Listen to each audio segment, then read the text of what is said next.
Senhor trouxe para eu apresentar para a igreja está lá em Deuteronômio 10. Convido você a abrir a Bíblia, Deuteronômio 10, nós vamos ver o verso 12 e 13.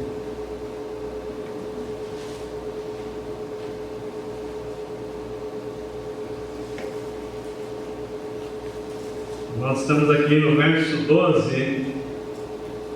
Todo mundo achou aí? Deuteronômio 10, verso 12. A palavra diz assim: ó Israel, o que é que o Senhor teu Deus exige de ti? Ou, em outra versão, o que ele pede de ti? Agora, exceto que temas o Senhor teu Deus, que andes em todos os seus caminhos, e andes e sirvas o Senhor teu Deus de todo o coração, de toda a alma. E no verso 13, e guarde os mandamentos do Senhor e os seus estatutos que hoje te ordeno para o teu bem. Bem? Feche seus olhos, vamos parar. Pai, em nome de Jesus, eu quero agradecer por estar aqui com a tua igreja, Senhor. O Senhor nos separou como teu povo santo, raça eleita, escolhida para um propósito. Pai, obrigado, Senhor Deus, pelo privilégio de ser o mensageiro dessa noite, trazer essa mensagem aqui. É sempre uma grande responsabilidade fazer aquilo que o Senhor está falando para a igreja, Pai. E eu peço ao Deus que o Espírito Santo venha em nosso socorro, nos trazendo, Senhor Deus, a revelação. Usa-me, Senhor Deus, para que eu possa ministrar segundo a tua vontade, que eu possa, Senhor Deus, trazer aquilo que o Senhor quer que a gente saia daqui com conhecimento, com entendimento. Que agora, Pai, em nome de Jesus, nós repreendemos todo o espírito de dispersão do nosso meio, nada venha atrapalhar o Espírito Santo falar no nosso coração. Nós já te agradecemos, Pai, porque eu sei que o Senhor tem planos para nós. E nós não queremos estar aqui para mais uma palavra, nós queremos, Senhor Deus, que essa palavra venha e fale ao nosso coração. E nós já te agradecemos, Senhor Deus, por tudo que o Senhor tem feito em nossas vidas, em nome de Jesus. Amém. Irmãos, então aqui, vamos começar com essa passagem, vendo o seguinte, quando nós falamos aqui, nessa passagem, ele pede 3 coisas. Primeira, tema o Senhor teu Deus.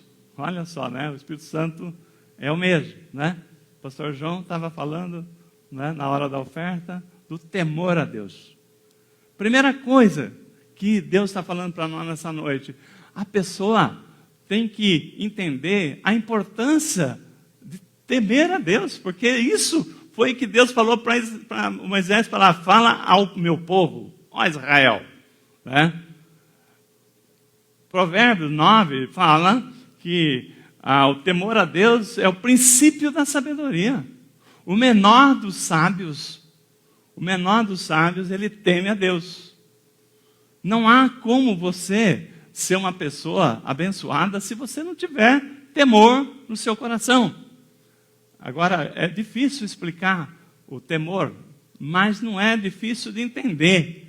Que temor não é temer, mas é respeitar, é reverenciar a Deus, é lembrar que Ele é um Deus soberano. Quando nós nos encontramos com Deus, Ele vem falar conosco, Ele entra em parceria conosco, mas são 2 vontades: a vontade de Deus e a sua vontade. E quem é o soberano? Deus, Não tem aquele louvor que a gente precisa cantar de vez em quando, esses louvores antigos. Nosso Deus é soberano, Ele reina desde a fundação do mundo. Foi Ele quem criou o céu e a terra, Fundou os mares, colocou as luminares, fez tudo. Então, Deus é um Deus tremendo. Quando a gente fala o seguinte, esse Deus que nós servimos, ao mesmo tempo que Ele é o nosso Pai, nosso amigo, Ele é Deus. Um Deus soberano, E é nessa posição que nós temos que colocá-lo, tá? Quando você fala assim, mas o que eu posso pôr na minha cabeça, né? Eu, por exemplo, eu sou uma pessoa muito visual. Eu preciso relacionar o texto com imagem para ficar bem claro. Se você é desses visual também, pensa o seguinte, você já pensou, você comparado com uma pulga, qual o seu tamanho e o tamanho da pulga? A pulga é tão pequena que você consegue, ou o piolho, né? Matar na ponta da unha aqui. Quando você compara você com a terra, nós ficamos infinitamente menor do que uma pulga comparada com a terra. É impossível você olhar a terra lá do espaço, ver a terra comparado com você e enxergar você, mas comparadamente. Quando você coloca a terra perto do sol, né, a terra fica parecendo um grão de feijão perto do sol. Quando você coloca o sistema solar perto do outro sistema que existe, fica também o sistema solar do tamanho de um grão de feijão perto de outros astros, outros, né, que existem.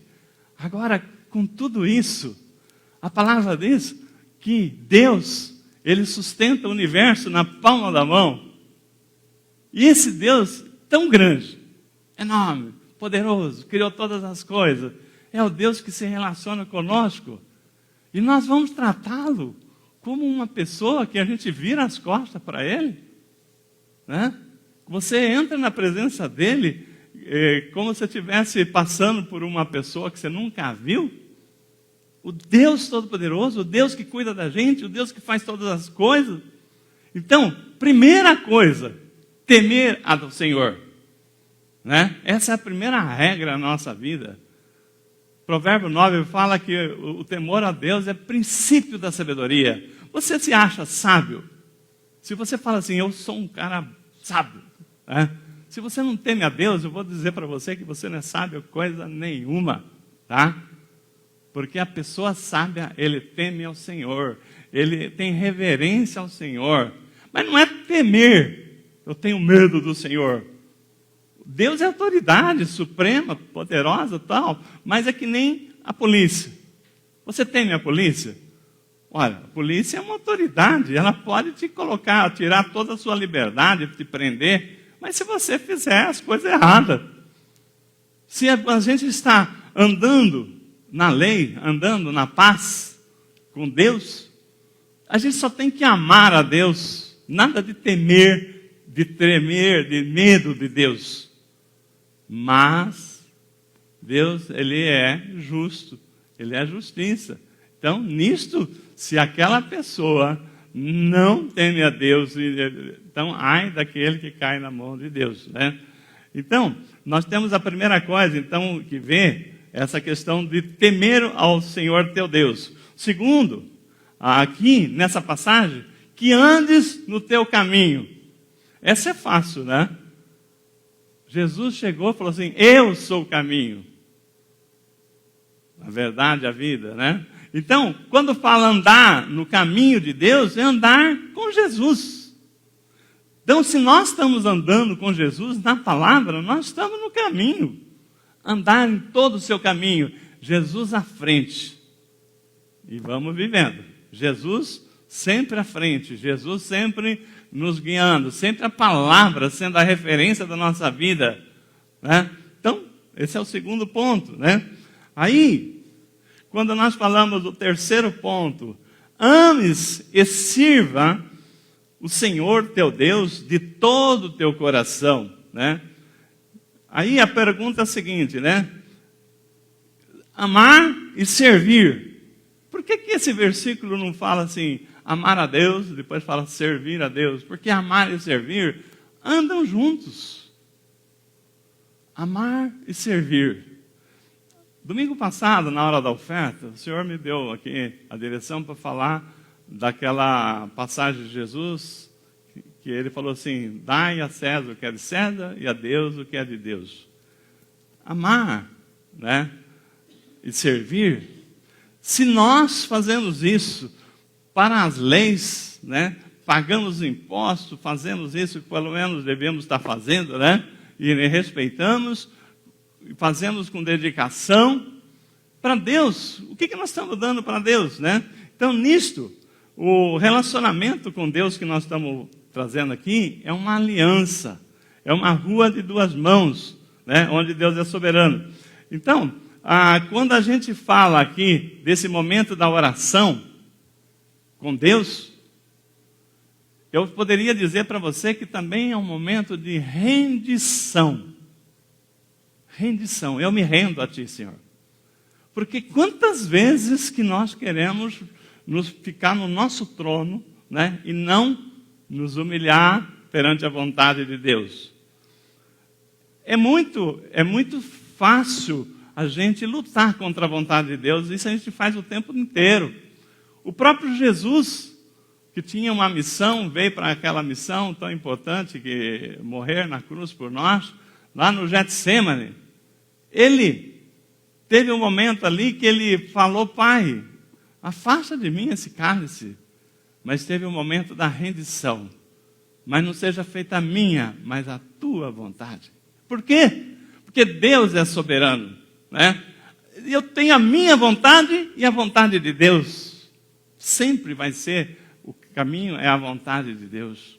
Às vezes, irmãos, você acha que você ganhou de Deus, porque você não fez a vontade de Deus, você fez alguma coisa, mas você fez com a permissiva e não a vontade de Deus. E aí, quebra a cara. Quebra a cara. Por quê? Deus deixou, porque Ele não vai. Se você insistir, né, em seguir o seu caminho, né, daquela forma, então não é a vontade de Deus. Então, nisto que nós estamos falando aqui, né, nós sabemos que existe um choque, né? Quando você ora, você tem um momento de rendição, então é o momento em que Deus fala: ó, eu quero isso, eu espero isso, eu entendo que você tem que ir por aqui. Então, nesse momento, você tem que buscar Deus. Me coloca paz no coração, me dá direção. Eu sei que o Senhor que conhece todas as coisas, né? O meu caminho não são os teus caminhos.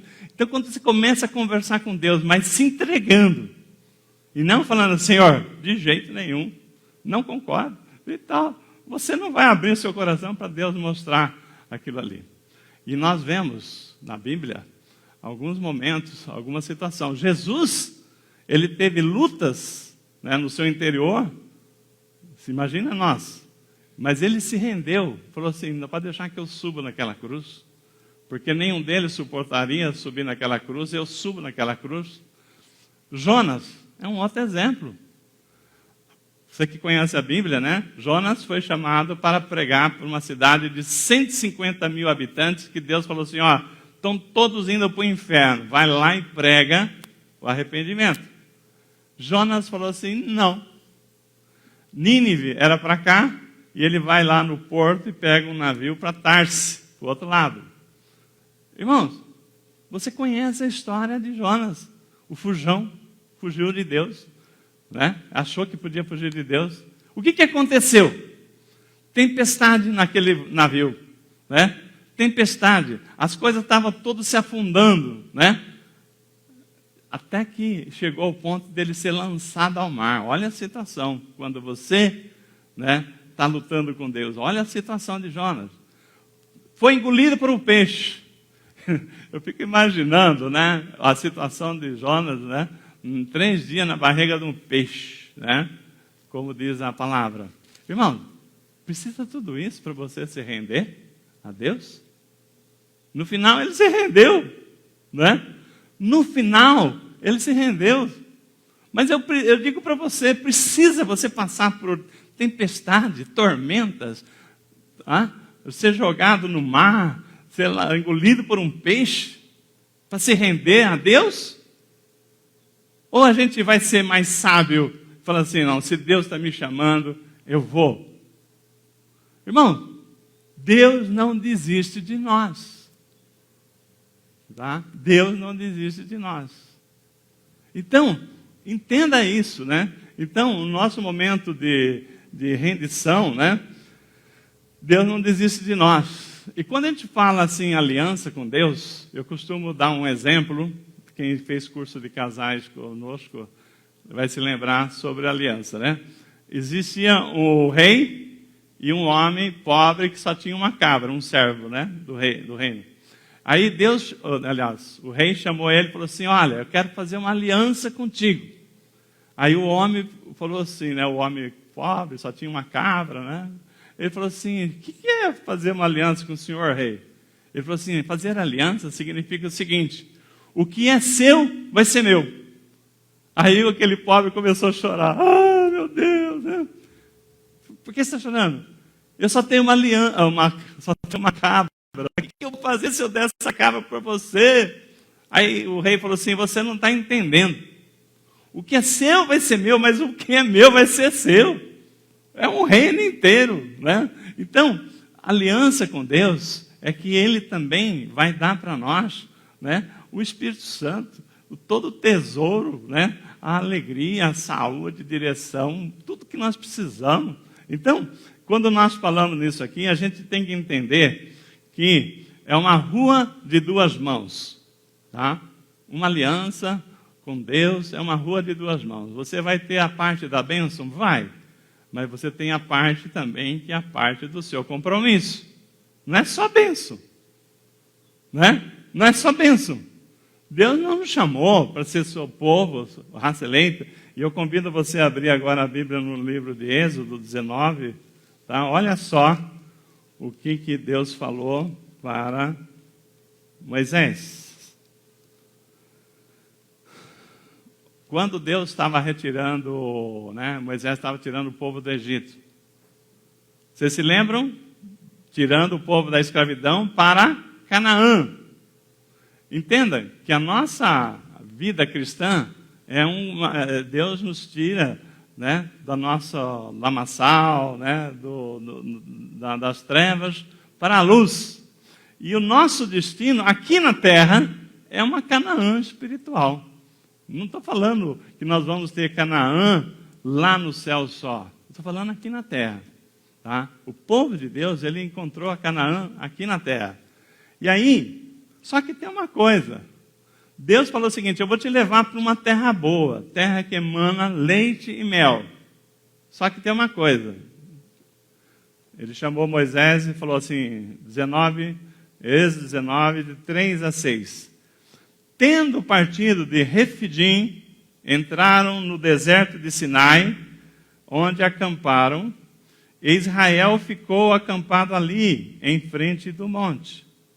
Moisés subiu até Deus, e o Senhor o chamou do monte, dizendo: assim falarás à casa de Jacó, e anunciarás aos israelitas: viste o que eu fiz aos egípcios e como vos carreguei sobre as asas de águias e vos trouxe a mim? Agora, portanto, se atentamente a minha voz, verso 5, e guardardes a minha aliança, sereis minha propriedade exclusiva dentre todos os povos, porque toda a terra é minha. Né? Então, Deus falou o seguinte: eu quero fazer uma aliança com esse povo. Porém, ele vai ter Canaã, mas antes de Canaã tem que passar no Monte Sinai.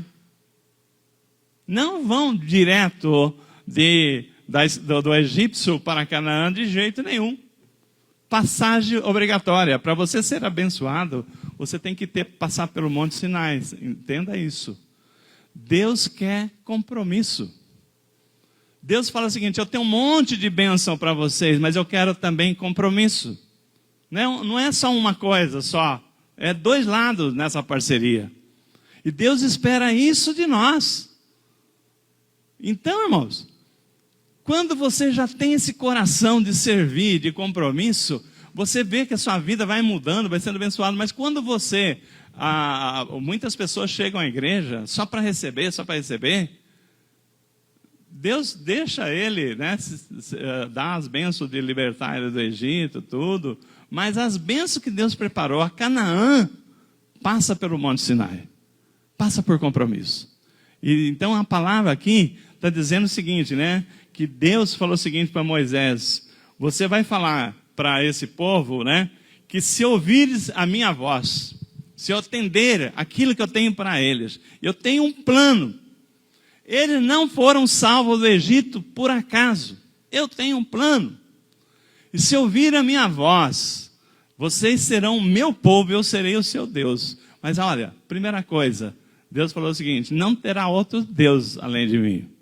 Eu sou um Deus ciumento. Eu quero ser seu único Deus.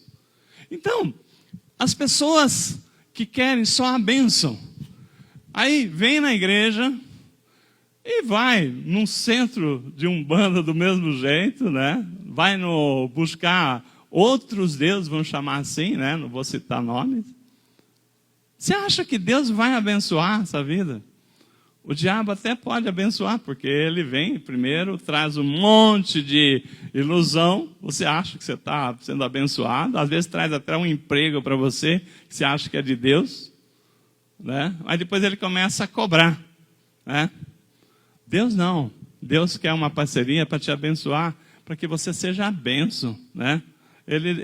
A única coisa que Deus quer é que você seja o seu único povo e Ele seja seu único Deus, né? Quando a gente tem esse entendimento, né? Então, Deus tem tudo planejado, tá? Então, Deus tem tudo planejado. Então, até hoje, Deus está chamando a gente para uma aliança. Irmãos, a gente era recém-convertido. Tínhamos aceitado Jesus há pouco tempo. Deus chamou a nossa casa para fazer uma aliança. Começou ali. E aí, a gente colocou um propósito no coração: eu e minha casa serviremos ao Senhor, né? E aí você não consegue, né? Quando você vê Deus tremendamente, né, abençoando a sua vida, trazendo direção, você não... não, eu estou bem, agora eu não preciso mais. Não, ainda não terminou, né? Deus tem planos para nós. Então, quando nós falamos aqui, Deus está chamando a gente para uma aliança, né? E mostrou que a gente tem que andar no seu caminho. Tem uma passagem, irmãos, que a gente não pode esquecer, que Jesus fala lá em Lucas 6,46, ele fala assim: vocês me têm como seu Senhor, da boca para fora. Por que vocês falam assim, Senhor, Senhor, e não fazem aquilo que eu vos mando, né? Então, essa palavra, Senhor, exatamente no original, é aquela palavra do senhor do escravo. O senhor do escravo é aquele que comprou aquele escravo, ele tem direito à vida daquela pessoa. Jesus nos comprou com o seu sangue. Vocês estão lembrados disso? Nós temos que nos lembrar que nós fomos comprados, um alto preço. E aí, quando a gente fala, trazendo essa palavra Senhor, Ele é o nosso dono, a nossa vida é para Ele. Ah, pastor, não é muito pesado? Não, porque Ele nos trouxe para nos dar a melhor vida. Nós já éramos escravos do pecado, agora nós somos escravos do Senhor, mas assim, é um jugo leve, suave, que nós queremos carregar, nós temos alegria em carregar. Então nisso aqui, muitas pessoas não entendem. É o Senhor Jesus, mas não é Senhor coisa nenhuma, porque a palavra Senhor, Ele é seu dono, a sua vontade, a vontade do Senhor vem primeiro. O escravo não tem direito a ter vontade própria, não é assim? E é assim que nós temos que pensar, a nossa vontade é fazer a vontade de Deus. Ah, pastor, não é muito pesado? Não. Deus falou assim: buscai primeiro o reino de Deus, sua justiça, e do resto eu vou te mandar tudo. Então é isso, Deus quer o melhor para nós, mas nós temos que nos colocar, confiar nele, né? Entender que Ele tem esse plano para nós. Então, quando nós falamos assim, né, em amor a Deus, servir a Deus, comece a entender agora essa outra terceira coisa. Como é que funciona, pastor, esse negócio? Você disse que amar e servir andam juntos. Não é amar a Deus não é uma coisa, servir a Deus não é a outra? Não, né? Por que você diria isso? Eu diria para você, né, que é possível servir a Deus, né? É possível servir a Deus sem amar a Deus? Vou repetir essa pergunta para você pensar. É possível servir a Deus sem amar a Deus? Sim, é possível. Mas amar a Deus sem servir a Deus é impossível. E eu vou explicar para vocês aqui numa passagem que está, né? Quando nós vimos aqui, por exemplo, a carta que Jesus mandou, né, escrever aos 7 anjos das igrejas, né? Apocalipse 2:2, quando ele manda a carta à igreja de Éfeso, olha o que diz, né? Ele fala o seguinte: conheço as tuas obras. Eu sei que vocês têm lá um serviço na igreja maravilhoso. Conheço o teu labor. O labor é a forma com que vocês fazem com intensidade, né? E também eu conheço a tua perseverança, e vocês não desistem fácil. Vocês são persistentes na obra. Por mais que as coisas sejam difíceis, vocês estão firmes. Mas tem uma coisa. Então, a igreja de Éfeso, ela era exaltada pelo serviço. Ela era, assim, destacada por fazer, né, não somente serviço, mas o labor. O labor era suar a camisa mesmo, né? E a perseverança era o empenho com que eles iam no propósito daquele serviço. E aí, era campeã, né, num bom serviço. Mas Deus falou o seguinte, Jesus falou: tenho com ela uma coisa, tem um mas nessa história, que deixaste, né, o seu primeiro amor. Então não adianta fazer o serviço sem amor. Quando a gente faz o trabalho porque o pastor pediu, porque me colocaram na lista, porque, né, vai ficar ruim eu sendo tal pessoa, não fazer tal coisa. Irmãos, é obra morta. Não funciona, né? Não funciona, porque para Deus, Ele falou para a igreja de Éfeso, falou: não adianta vocês serem os campeões, né, no serviço, no labor, na perseverança. Volta para trás e busca o primeiro amor, aonde você caiu. Volta a buscar o amor. Não adianta você querer fazer tudo, né, com outra visão que não é o amor a Deus. Quando você começa a colocar foco em coisas, olha, vamos produzir aqui, vamos vender tal coisa, vamos fazer dinheiro, vamos fazer aquilo, mas se não tiver amor, se não for para servir aquele necessitado, se não for seguindo a direção da palavra, para que aquilo ali tenha uma finalidade de amor, de nada serve.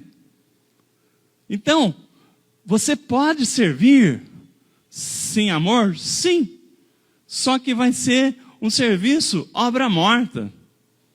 Agora, você não consegue amar sem servir. Como assim, pastor?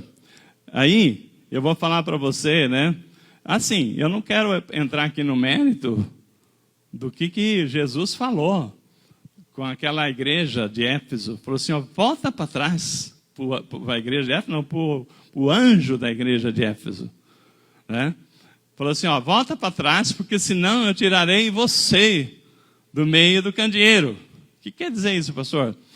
Só para vocês entenderem, lá em Apocalipse 1, João tem uma visão de 7 estrelas e 7 candeeiros. E a Bíblia explica a Bíblia. E a própria Bíblia fala que os 7 estrelas são os 7 anjos das igrejas, né? Aquele que dirige a igreja, né? O pastor da igreja, o ancião da igreja, não sei quem que era na época lá. E os candeeiros são a igreja. Está falando o seguinte, o anjo da igreja, se você não voltar a colocar amor, né, eu vou tirar você do meio do candeeiro, vou tirar você da igreja, tá?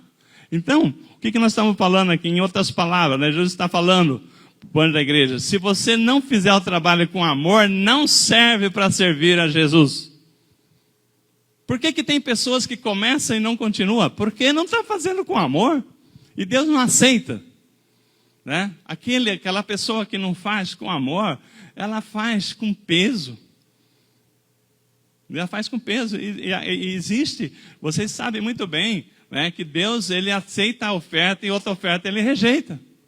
Aquela oferta sua é obra morta. Então, nós precisamos amar e servir, né? Agora, como eu falei, né, não se pode amar sem servir.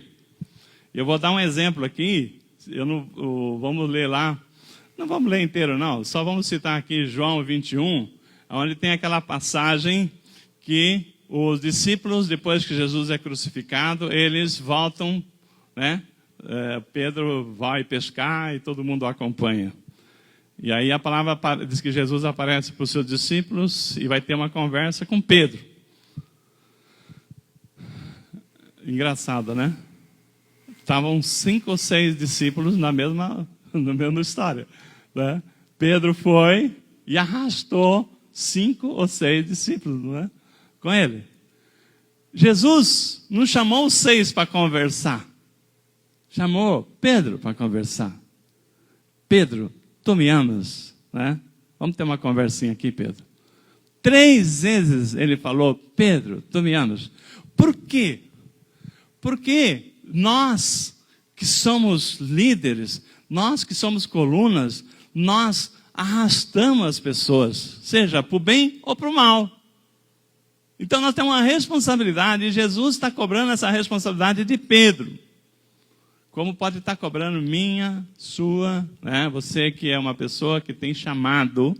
Jesus está falando o seguinte, Pedro, tu me amas? Tu sabes que eu te amo, mestre, né? Então, apacenta minhas ovelhas. Então, se você diz que ama a Deus, serve a Deus servindo a igreja. Como que você diz que ama a Deus, se você não move uma palha pela obra de Deus? Entendeu? Que não dá para falar que ama a Deus sem servir. É possível você servir sem amar, como a igreja de Éfeso estava servindo sem amor. Não é por acaso que Jesus fala, volta lá, né? Ao primeiro amor, volta onde caíste, porque senão você vai perder, né? Eu vou te tirar desse ministério. Então, é possível servir sem amar? É. Só que a pessoa não fica muito tempo, né? Porque lhe é tirado o ministério, lhe é tirado aquilo ali. Agora, quando você faz com amor, é outra coisa, tá? É outra coisa. E por isso, se você que está ouvindo essa palavra, eu amo a Deus, mas não serve, então você não ama, porque aquela pessoa que ama, Jesus perguntou 3 vezes para Pedro, tu me amas? Tem certeza que tu me amas? Então, o que você está fazendo aí pescando? O que você está fazendo aí, fazendo outras coisas que não servindo aquilo para qual eu coloquei já no coração? Então, irmãos, eu fico muito feliz com a nossa igreja. Quando a gente chamou aqui, vieram mais de 20 pessoas para a reunião. As pessoas que não puderam vir, paciência, mas tem muita gente no coração de servir. Eu quero fazer alguma coisa, porque você ama a Deus. E porque você ama a Deus, você quer servir. Agora, se você não tem vontade nenhuma de servir, desculpa eu te falar, não sou eu, é a palavra, está dizendo que ninguém que diz que pode servir a Deus, né, se não amar a Deus. Melhor, ninguém pode dizer que ama a Deus se não quiser, se não se incomodar em servir. Porque a pessoa que ama, serve. Você consegue ver uma pessoa que se ama precisando de alguma coisa sem que você bota a mão na massa? Espera aí, né? Eu não vou sem você não, está precisando de ajuda aí, vamos ajudar, vamos todos juntos, né? Então, quando a gente ama, a gente serve, né? Então, o que faz com as pessoas quando, né, deixar ministério? É falta do amor, é falta de entendimento de que você não está servindo à igreja, está servindo a Deus, né? Então a gente tem, olha, Deus está trazendo a direção para nós. O curso de obreiro está sendo maravilhoso. A visão de vocês, as pessoas que estão vindo para os ministérios. Então tem muita gente que está se encaixando tudo conforme a palavra diz, tá? Então, venha, né? E você não se arrependerá. Então, o que é amar, então? Porque eu falei que amar e servir andam juntos. O que é amar se não se dar? Se não se renunciar aquilo que você queria para o outro? Não é verdade? Amar é isso, é se dar, é se gastar pelo outro. Amar é renunciar àquilo que você queria. Ah, pastor, mas isso não é ser bobo? Não, é amor mesmo, né? Quando a gente ama, a gente deixa de fazer aquilo que era para você para fazer aquilo para o outro. O outro também vê aquilo e faz para você. E é uma relação de amor, de dar, né? Eu dá porque ama, o outro também, sentindo amado, dá. E Deus já nos deu tudo, né? Para nós amarmos Ele. Ele já deu tudo antes que a gente desse qualquer coisa, diz a palavra, né? Então, pegar o exemplo aqui do casal, né? Quando Paulo explica para os maridos, ele fala lá em Efésios 5:22, marido, amai vossas esposas. Aí então, há um mandamento, não é uma dica. O casal tem que amar um ao outro, mas quem tem que amar primeiro é o marido. Tá? Porque está escrito lá, marido, amai vossas esposas, assim como Cristo amou a igreja e deu a sua vida por ele. Então, é obrigação do marido. Aí o marido que conhece a palavra fala, bom, Senhor, né? Deus não deu uma dica, hashtag fica a dica, amai sua esposa. Não, é mandamento, amai suas esposas. Aí você, marido, como é que você trata na sua casa a relação com a sua esposa? Aí você fala assim, a sua esposa chega para você e fala assim, marido, tu me amas? Aí você fala para ela assim, fazer o quê, né? Mandamento. Deus mandou, né? Sou obrigado. Como é que a sua esposa vai ficar com você? Né? Muito mal, né? Então, como é que se espera? Olha, apesar de que a palavra diz, marido, amai suas esposas, eu agradeço a Deus pela esposa que Ele me deu, porque para mim é a maior alegria te amar. Para mim é a maior alegria caminhar contigo, porque você é uma bênção na minha vida. Eu amo você, primeiro, porque Deus mandou, mas eu não queria dizer que é por isso só não, porque é uma alegria te amar, é diferente, né? E será que não é assim com Deus? Sou obrigado a amar a Deus, porque Deus colocou o mandamento? Ou porque eu amo Deus, porque Ele é um Deus maravilhoso e a gente se alegra em amar a Deus porque Ele nos ama, Ele é tudo em nossa vida. Não é verdade? Essa relação de amor é isto. Não é por obrigação. Tem um mandamento, amar a Deus sobre todas as coisas, mas eu amo a Deus porque é impossível não amar a Deus com tantas coisas que Ele faz nas nossas vidas, não é isso? Bom, caminhando aqui para o fim, né, da ministração, eu queria trazer uma leitura que Paulo fala, né, aos Coríntios, 2 Coríntios 12:15. É tremendo, irmãos. É tremendo quando a gente tem uma visão cristã, você saber, né, o que é amor, a obra de Deus. 2 Coríntios 12:15, Paulo fala assim, eu de muito boa vontade gastarei e me deixarei gastar pelas vossas almas, ainda que amando-vos cada vez mais seja menos amado. Olha só o que Paulo está falando. Eu me gastarei, eu diminuirei as minhas oportunidades para te amar, mesmo que sabendo que, às vezes, pode ser que quanto mais eu te amo, ainda menos eu seja amado. É isso, irmão. Quando nós temos uma obra, temos uma missão, nem sempre você vai amar e as pessoas vão te corresponder, né? Essa semana mesmo a gente teve bastante ministração de amor, né? Família lá. E foi colocado, né? O pastor João estava lembrando, falou assim, olha, às vezes Jesus subiu naquela cruz e ainda ele foi cuspido, xingado, né? Pessoas não entendem o seu sofrimento, né? Tacaram pedra nele, né? E você entendeu? Então, não te preocupem com aquelas pessoas. Preocupe que você está fazendo aquilo para qual Deus te chamou. Mas quando nós falamos nesse amor, né, sacrificial, né, apesar da dureza dos corações lá do pessoal de Coríntios, Paulo não desistiu de servi-lo. Olha só, vou ler de novo, é muito importante essa passagem. eu de muito boa vontade gastarei e me deixarei gastar pelas vossas almas, ainda que, amando-vos cada vez mais, seja menos amado.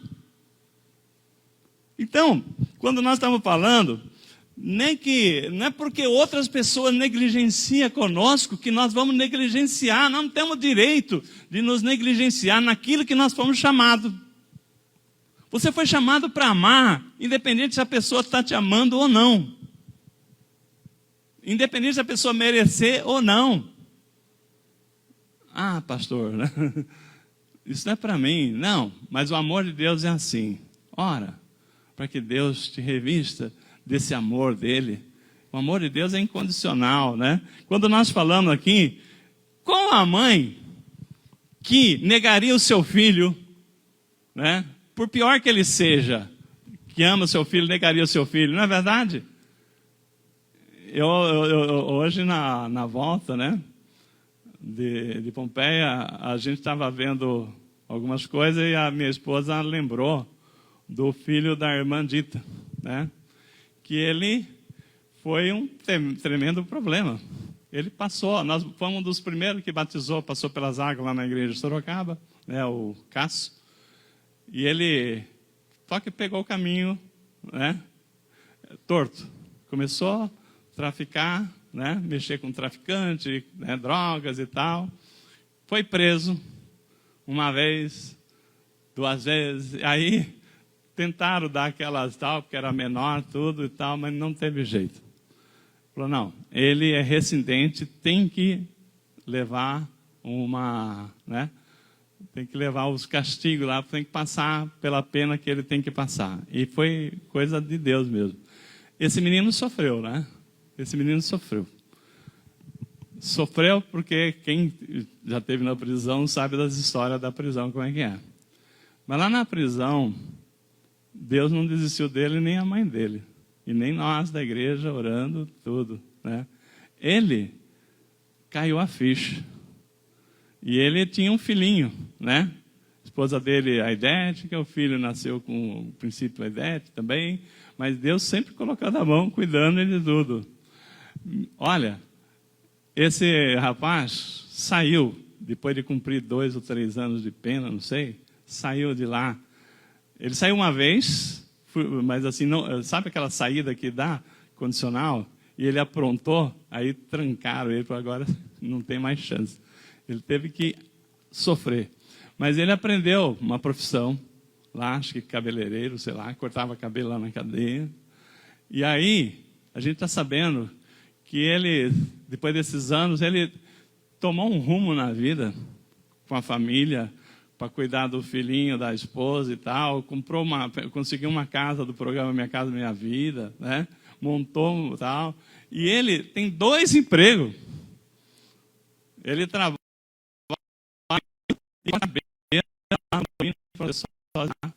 e está muito bem. Irmãos, essa mãe sofreu, mas ela não desistiu do seu filho. Olha, ela pedia dinheiro, pastor, eu preciso lá em Bauru, Ourim, não tem dinheiro, tem que levar as coisas para o meu filho, né? Então a gente ajudava ela, né? Mas a gente falava, caramba, né? Teve a oportunidade, aprontou. Mas a mãe falou assim, não, né? E ele se consertou, né? A gente fica muito feliz. A mãe que conhece o seu filho, o filho pode ser a maior tranqueira, mas ela não desiste, né? Ela acredita. E nós, né? Deus nos ensina assim. Esse é o amor de Deus. Deus não desiste de nós, e nós não podemos desistir das pessoas. Aí Paulo fala, eu de muito boa vontade me gastarei e me deixarei gastar pelas vossas almas, ainda que, amando-vos cada vez mais, seja menos amado.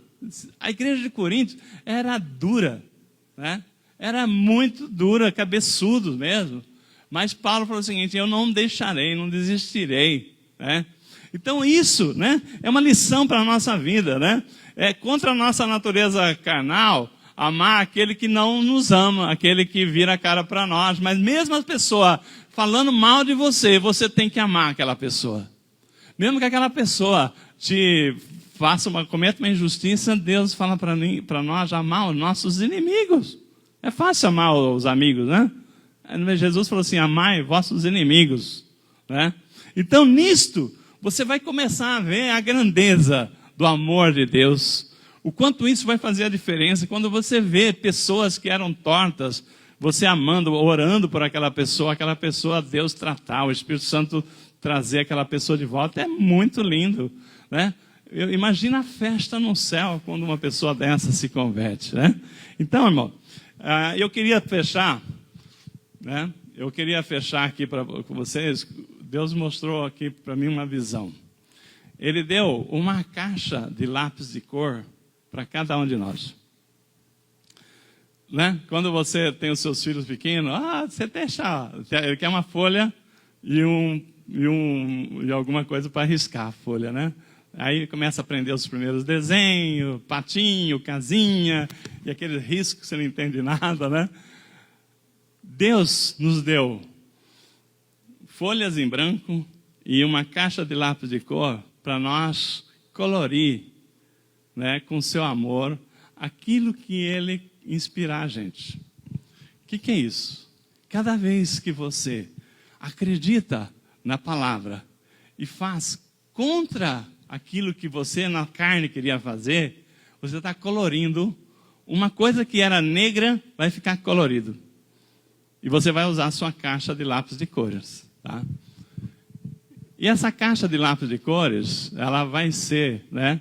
Não tem a passagem lá na Bíblia que fala, em Mateus 12:36, que daremos conta de cada palavra no dia do juízo? Naquele dia, Deus vai pedir para ver a nossa caixa de lápis de cores. E vai ver o seguinte, vai ter pessoas que vai estar um toquinho de lápis, né? Lembra quando você usava tanto, você gostava de pintar, que o seu lápis ficava um toquinho, ainda assim você queria escrever? E vai ter aqueles que vai pensar que é igual aquela história do talento, né? Eu vou, né? Deus confiou essa caixa aqui, eu vou devolver para ele inteirinha, né? Tolinho, né? Você não imagina, né, a oportunidade. Então, quando nós estamos passando pela vida e nós não estamos gastando o nosso lápis, o lápis é a nossa vida. Quando você fala o seguinte, eu vou perder meu tempo por causa daquela pessoa? Quando você fala o seguinte, eu vou parar para orar, né? Irmãos, o seu lápis está ficando do tamanho inteirinho, né? Mas quando você fala o seguinte, não, eu vou, né? Essa hora é para Deus, essa hora é para as almas, essa hora é para aquela pessoa, essa hora não é para mim, né? Você não imagina o tesouro que você está juntando no céu. Você não imagina a alegria do Pai. Você não imagina o bem que isso vai fazer na sua vida, na sua família. É isso. Deus quer uma aliança com uma igreja que ama a Ele. Como é que eu vou amar a Deus? Amando aquele que Ele coloca na nossa vida. Amando. Não é só de boca, não. É de fazer mesmo, né? Aquilo que você pode fazer. E não é por acaso que Tiago fala que aquele que pode fazer o bem não faz, nisto está pecando. Amém? Então, glória a Deus. Glória a Deus por uma igreja que está entendendo, que está amando a Deus, que está caminhando em amor com Deus, porque essa igreja, Deus está preparando, né? Quanto mais nós dermos, mais nós vamos receber. E aonde que você nem imaginou, Deus vai colocar os seus pés para pisar, tomar posse de áreas que você nunca imaginou. Por quê? Porque Ele viu o tamanho do teu coração. Então não adianta servir a Deus sem amar. E não venha você achar que ama a Deus se você falar, não quero servir. Então, quem tem ouvido, ouça, né? Que o Espírito Santo falou para nós nessa noite. Vem, fica em pé, vamos orar.